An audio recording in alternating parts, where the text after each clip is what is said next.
Get your pen and write your story all over again. And this time, learn the lessons, motivate others, and share that inspiration. Dear Max FM with DJ Chini. Dear Max FM. Chini, tago niya na lang ako sa pangalang Tangerine Girl. 25 years old. At sa edad kong ito, hindi ko pa nasubukang magliwaliw sa mundo. Kasi nasabi kong pagod na ako. Chin, may 2 kapatid akong inaalagaan mula nung kami ay iniwan ng mga magulang namin. May iba at ibang pamilya na ang nanay at ang tatay namin. May ibang buhay. Kami namang magkakapatid, iniwan na lang basta. Walang mga magulang, walang karamay. Kaya bilang panganay, ako yung tagapag-alaga ng 2 ko pang mga kapatid. At ang hirap palang mag-alaga ng bata. 20 years old pa lang ako nang iniwang kami ng mga magulang namin. Yung isang kapatid ko, magi-grade 6 na. Ang bunso naman, magi-grade 4 na. Ang hirap palang magtrabaho, magluto, maglinis, mag-aruga ng 2 bata. Hindi ka makakapagpahinga kahit gugustuhin mo. Minsan nagtataka ako kung bakit kami iniwan ng aking mga magulang. Bakit kami yung pinagpalit sa bagong buhay nila. Hindi ba kami importante sa kanila? Pero ang totoo nun, alam ko talagang sagot. Hindi kami mahalaga sa kanila. Dahil kung importante kami, hindi kami basta iiwan na lang. Mas mahalaga ang bagong pamilya nila. At may ibang anak silang gustong palakihin. At hindi kami yun. Nahihirapan ako. Pero nagpapatuloy pa rin ako sa buhay. Nagtatrabaho para mapaaral ang 2 ko pang mga kapatid. Para sa ikabubuti nilang 2. Kahit ako, hindi nakapagtapos ng high school. Bahala nang di makapagpaaral. Basta makapagtapos lang ang mga kapatid ko. Pero ang sakit palang mag-isa. Mag-isa kang itataguyod ang mga kapatid mo. Mga bata pa sila, kaya wala akong magagawa.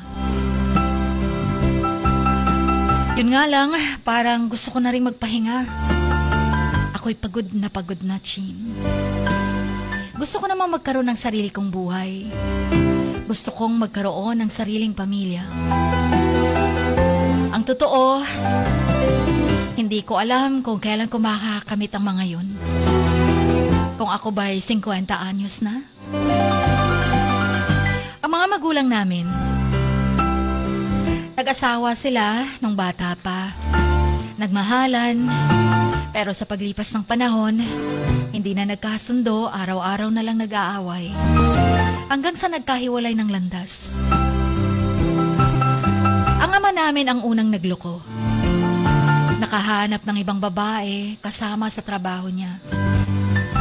Nagustuhan niya, nagkaroon ng relasyon, hanggang sa nagkabistuhan, nalaman ng nanay ko may iba ang ama namin. Umalis naman din ang ama namin at sumama sa ibang babae. Alam mo, Chin, nakita ko kung paano na-depressed ang nanay ko. Kahit napakalungkot, kahit nagalit na galit siya sa tatay namin, gugustuhin niya pa rin sa amin sana uuwi ang ama namin. Pero sa huli, nagdesisyon din ang nanay ko na iwang kami. Nagsimula din ang bagong buhay kasama ang bagong lalaki niya. Pareho pala silang 2. Walang ibang iniisip kundi ang mga sarili nilang kaligayahan. Paano naman ang mga anak nila? Kami ang naiwan. At mag-isa akong nag-aaruga. Naging tagapag-alaga ng 2 kong kapatid. Kayod kalabaw sa pagtatrabaho para sa ikabubuti nila. May mga bagong anak na rin ng mga magulang namin. Hindi naman kalayuan pero hindi man lang madalaw kami. Ni makumusta. Kung ano bang nangyayari sa aming magkakapatid na. Naging busy din sila sa kanilang pamilya. Kaya kung kami naiwan, parang uli lang lubos na at nagdurusa. Alam mo yung nananabik kang magkaroon ng mas magaang buhay. Gusto kong magkaroon ng panahon para naman sa sarili ko sana. Para sa mga gusto kong gawin. Gusto ko yung makapagpahinga at matulog ng maayos. Hindi yung laging pagod sa trabaho at laging iniisip ang 2 kong kapatid. Gusto ko ding mag-travel, makapag-explore sa mga bagong lugar. Pero hindi ko magawa-gawa. Laging ang iisipin ang kapakanan ng mga kapatid ko. Gusto ko ring magkaroon ng mga kaibigan naman na hindi lang tungkol sa mga problema ang pag-uusapan. Gusto kong makapag-usap-usap ng masaya na walang pag-aalala. At higit sa lahat, gusto ko ring makadama ng pag-ibig na totoo, Chin. Lahat ng nanliligaw sa akin, basta agad.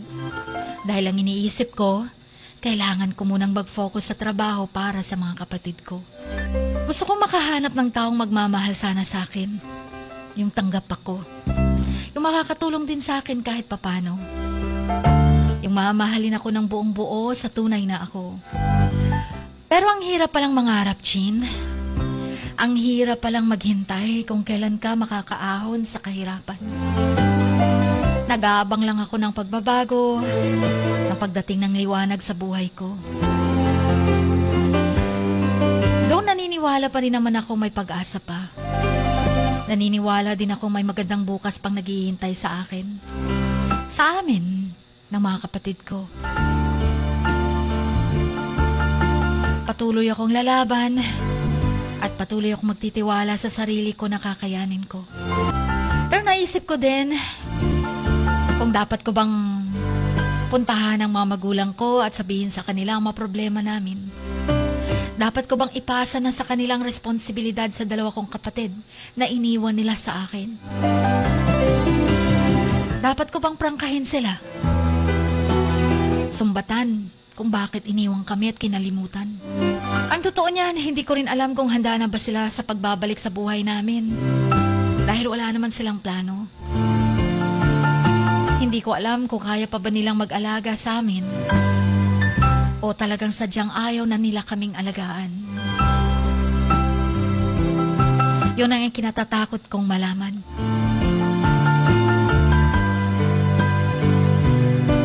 Natatakot ako na baka sasabihin nila na kaya mo na yan.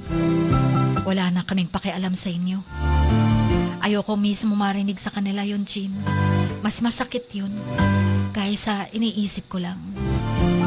Hindi na nga ba talaga sila interesado sa buhay naming magkakapatid? Bakit mas gusto pa nila ang buhay nila kasama ang bagong pamilya nila?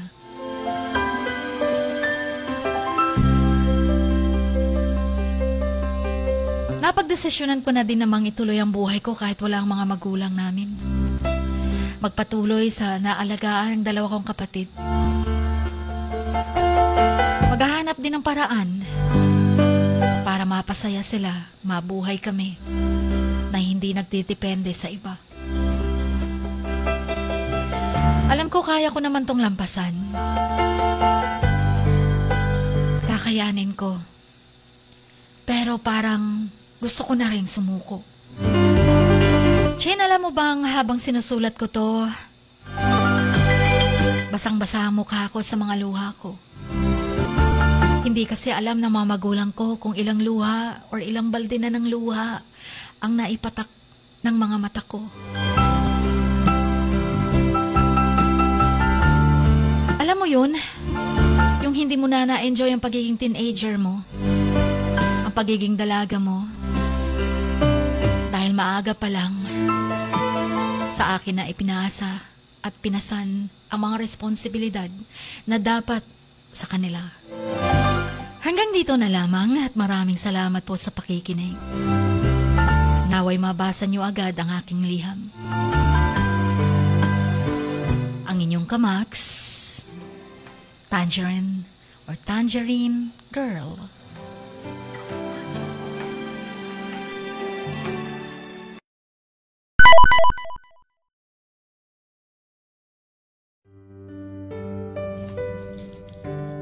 Sa bawat pagluha mo, may nakatagong kwento. Sa bawat ngiti mo, may gustong sabihin ang puso mo. At sa likod ng iyong halakak at maging sa pagkabiko mo, may mensaheng nakabalot sa iyong pagkatao. At ang tanging nais mo lamang ay mapakinggan ang mga ito ng buong mundo. Dear Mugs FM with DJ Chini. Life has got all those twists and turns. Stand up for what you believe in. What lies behind you and what lies in front of you pales in comparison to what lies inside of you.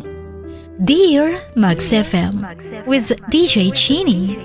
Sabi nga nila, ang pagsusulat kapag masyado mong diniinan hanggang sa susunod na pahina ay nagmamarka. Katulad ng pagmamahal, kapag masyado mong ibinigay ang lahat, yung sakit na gawa ng nakaraan, dala pa rin hanggang kasalukuyan. Dear Mugs FM, you own your story and you are the author of your own book of life. Don't let others write your script, but let others hear your story and make them inspired. Kaya sumulat na, maging bahagi ng aming programa, Dear Mugs FM with DJ Chini tuwing Lunes hanggang Biyernes, 1:00 hanggang 3:00 ng hapon sa Max News FM, Sock Sargent. Love, life, and lessons from the past only at Dear Mugs FM with DJ Chini.